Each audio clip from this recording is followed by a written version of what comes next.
سلام، مرحبا بكم معنا. اليوم راح نديرو مع بعضنا هذه الحلوى. حلوى جافة تاع قهوة حليب. تجي في السنيوة، يعني توجدوها على وقفة.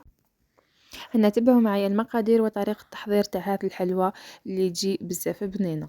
انا اول حاجة راح نوجدوها غير بزوج حبات بيض. عندي زوج حبات بيض، كاس غير ربع تاع الزيت، كاس غير ربع تاع السكر، كاس غير ربع تاع الكاوكاو، مغرف كبيره تاع حلوى الترك، لافاني، كاس، كيس كبير تاع الخميره، والفارينه اللي نحتاج فيها زوج كيسان.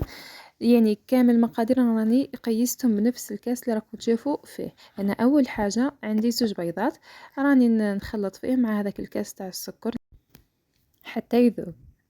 بعدها نزيد معاه هذا المغرف تاع حلوى الترك. يعني ما راحش تجيكم الحلوى حلوه ولا، يعني راح تجي هذاك هو السكر تاعها. نزيد نخلطهم حتى ينسجموا المكونات. نزيد مغرف صغيره تاع لافاني، انا هنا عندي هذا الليكيد، نخلطها ونزيد الكاس تاعي تاع الزيت كما راكم تشوفوا.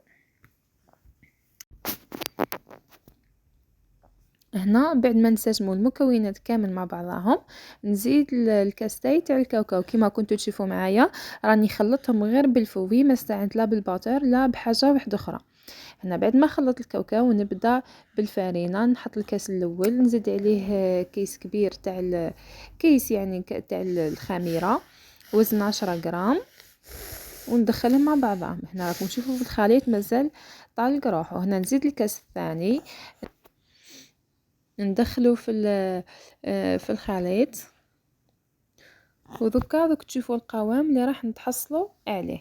هنا كما كنتوا تشوفوا معايا راني ضفته بالتدريج هنايا حتى نتحصل على هذا القوام. يعني كما شفتوا الكاس الاول ضفته مباشره والثاني بالتدريج حتى نتحصل على هذاك القوام اللي كنتوا شفتوه معايا. يعني ما تجيش حكمه روحها باه ما تجيش الحلوه تاعنا ناشفه، نخليوها هكا باه الحلوه تاعنا تقعد طريه وتجي طريه. هنا نحطها كامل في الصينيه، كنت فرجتها بالبابي كويسون. هنا الصينيه تاعي الطول تاعها، الاطوال تاعها هي 25 على 30 سنتيم، يعني جاتني شويه عاليه. ثم تقدروا ديروها في صينيه شويه كبيره وطيبوها. هنايا دهنت يدي بالزيت وحليتها، بعدها طيبتها يعني من فوق ومن تحت حتى بدات لها التحميره كما راكم تشوفوا. يعني راح تجي ما شاء الله. هنا الطيب يعني ريحتها كي تكون الطيب هايله.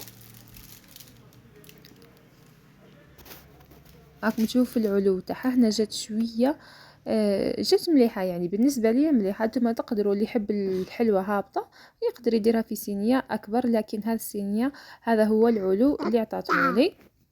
من جهه واحده اخرى كنت ذوبت شوي شيكولا، زدت لها مغرف كبيره تاع الزيت وراني نحط فيها فوق الحلوى. ثم تقدروا تدهنوها بالمعجون والكاوكاو، ولا تقدروا ديروا لها الشيكولا بهذه الطريقه. انا كنت زينتها بشويه تاع الكاوكاو، يعني كتذكير بلي الكاوكاو راهو داخل العجين.